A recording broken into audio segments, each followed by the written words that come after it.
ఈరోజు నేను జొన్న పిండితోనే సర్వపిండి చూపిస్తున్నాను ఎట్లా చేసుకోవాలో. ఇది జొన్న పిండి. ఇక్కడ నానబెట్టింది వేరుశనగ, శనగపప్పు నానబెట్టినాను ఒక 2-3 గంటలు.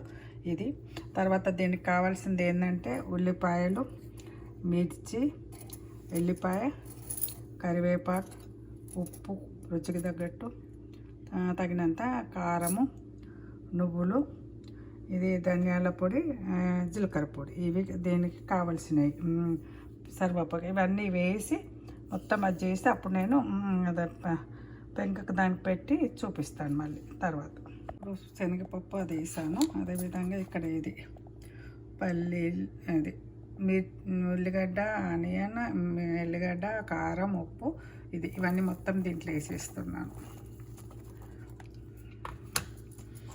రుచి కొంచెం జీలకర్ర,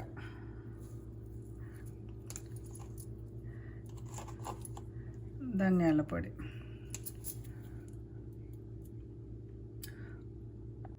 కొద్దిగా పసుపు వేసుకోవాలి, ఇష్టం అది.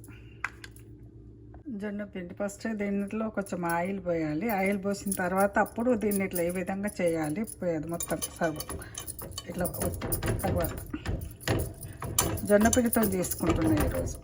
ఇక్కడ రంధ్రాలు చేసి దీంట్లో ఆయిల్ పోయాలి.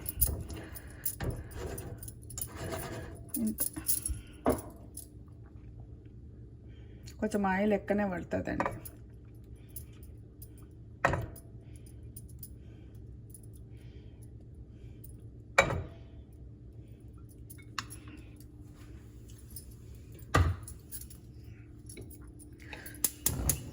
స్టవ్ వెలిగించాను. ఇది ఇంతే.